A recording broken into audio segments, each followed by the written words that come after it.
Día Internacional de la Mujer, por eso estamos tratando y elevando a nuestras madres, mujeres garífuna y pues dándole ese valor, dándole ese agregado a la fémina, agregado por la lucha día a día que tiene una mujer para poder subsistir, para poder llevar el día a día y hacer infinidad de cosas. El mundo ha avanzado, pero siempre hay grupos minoritarios que siempre sufren esa discriminación, ese clasismo, esa separación. Y es menester hoy pues elevar algunas que ya no están con nosotros,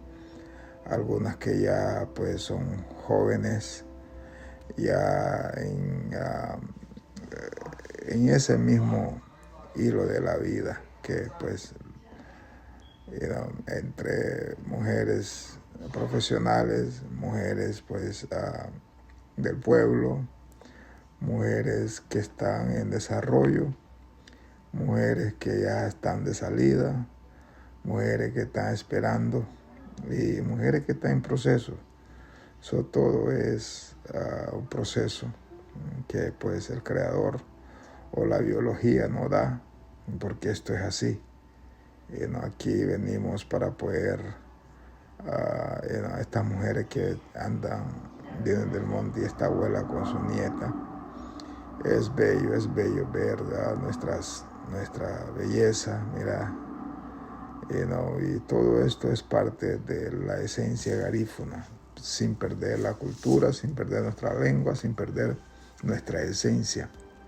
Y eso es lo que nos hace único, porque muchos de los que nos trajeron de África para acá perdieron las culturas, perdieron la lengua. Aún todavía el garífuna no ha perdido la lengua. Según la historia, pues nos dice que nosotros nunca fuimos esclavizados, quizás conquistados, pero no